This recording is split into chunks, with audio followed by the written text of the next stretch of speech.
Planet इस planet को देख रहा है।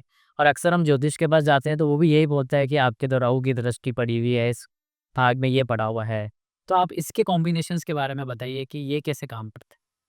देखिए, एक प्लेनेट जब किसी भी दूसरे प्लेनेट को देखे, अगर वो आपस में मित्र है, दोनों बेनिफिक है और दोनों फ्रेंडली है, तो वो बहुत अच्छा रिजल्ट दे देंगे। पर अगर दोनों एंटी ग्रह हैं, मान लेते हैं मंगल और राहु एक दूसरे को देख रहे हैं, तो वो एक तरीके का अंगारक योग बनता है। हालांकि मंगल राहु एक साथ जब बैठते हैं तब अंगारक योग बनेगा, पर मंगल भी किसी जगह देख रहा है और राहु भी किसी जगह देख रहा है, तो उस दशा अंतरदशा में बहुत ज्यादा प्रॉब्लम्स होती है। मान लेते हैं मंगल महाराज की चतुर्थ दृष्टि किसी भाव पर पड़ती है, लग्न के ऊपर पड़ रही, ठीक है। अब लग्न के ऊपर चतुर्थ दृष्टि पड़ रही, मतलब ये व्यक्ति को बहुत जिद्दी बना रहा है, बहुत ज्यादा ओवर केयरिंग बना रहा है। जिस भी चीज को ये व्यक्ति चाहेगा ना, उसको चाहेगा कि ये मेरे हिसाब से इसमें है। और राहु महाराज भी जब लग्न को देखेंगे, तो अब ये व्यक्ति कैसा हो जाएगा पता है, कि मैं ऑब्सेसिव भी हो जाऊं, मतलब मैं ओवर केयरिंग हूं और मैं ऑब्सेसिव भी हूँ। ये वही केस है विराज डोबरियाल जैसा, कि मैं ऑब्सेसिव भी हूँ, मैं केयरिंग भी हूँ, और अब मैं तुम्हें कहीं जाने भी नहीं दूंगा। तो ये अगर, पर इसी जगह यहाँ का कोई बेनिफिक प्लेनेट देख रहा हूँ, बृहस्पति लग्न को देख रहा हूँ, तो वो साधु आदमी बन जाएगा कि चलो मैं तुम्हारी हेल्प कर देती, कोई बात नहीं, क्या गड़बड़ हो गई। और उसके साथ में मंगल देख रहे हो, तो अब वो व्यक्ति ओवर कैरिंग होगा पर एक लिमिट के अंदर, अच्छा। कि मैं आपके यहाँ ध्यान रखूंगा, पर इतना ही जितना तुम्हें हर्ट दी। हाँ। राइट। तो वो आपस में वो लोग, वो जो ग्रह है वो उनका क्या कॉम्बिनेशन है, उनकी मित्रता कितनी है, क्या वो एक दूसरे से एंटी है, उससे फर्क पड़ता है। हालांकि एक बहुत फेमस जो कॉम्बिनेशन है वो विष योग के बारे में बताना चाहूंगा। क्या होता है? चंद्रमा और शनि जब साथ में बैठ जाते हैं, तो ऐसा विष योग बनता है। विष योग का मतलब ये होगा कि भाई ऐसे व्यक्ति को कोई भी चीज पसंद नहीं आती।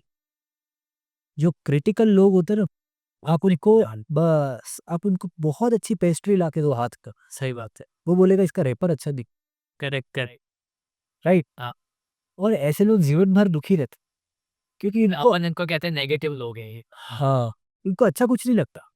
पर ये लोग भी कभी ना कहीं शाही ध्रुव कर सकते हैं, इन लोगों का भी स्कोप होता है। आप इनको ऐसी जगह लेके जाइए जहाँ पे आप क्रिटिक्स निकाल ले, ऐसे ही फील्ड पे अगर ये चले जाए ना जहाँ पे क्रिटिक्स निकाल लो अपने, तो ये बहुत अच्छा कर ले। जितनी भी एब्स्ट्रैक्ट आर्ट आजकल आती है ना, हाँ। वो सब ये इस तरीके की कुंडली वाले लोग बनाते हैं, क्योंकि वो आउट ऑफ द वर्ल्ड सोच पाते हैं, है ना।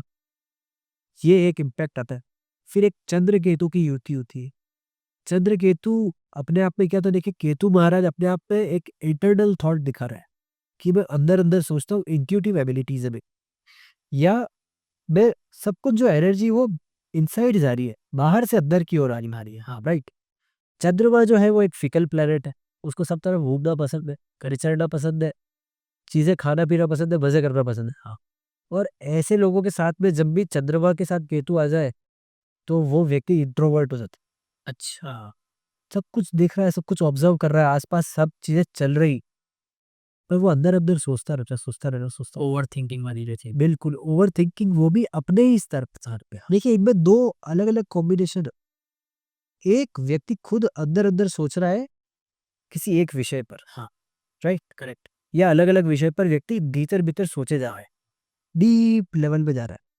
पर यही इसके विपरीत चंद्रमा और राहु वाला व्यक्ति, ये क्या है, राहु क्या होता है, किसी भी चीज को एम्पलीफाई कर देता है। हाँ, मान लेते हैं कि यहाँ पे एक एक्स व्यक्ति बैठा है, हमने उसको कोई एक ऐसी चीज बोली जिससे उसको पिंच हो गया।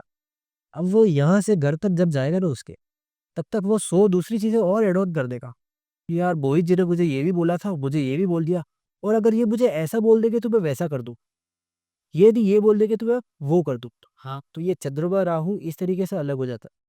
चंद्रमा Ketu eternally thought thought thought thought thought thought चलता रहता है।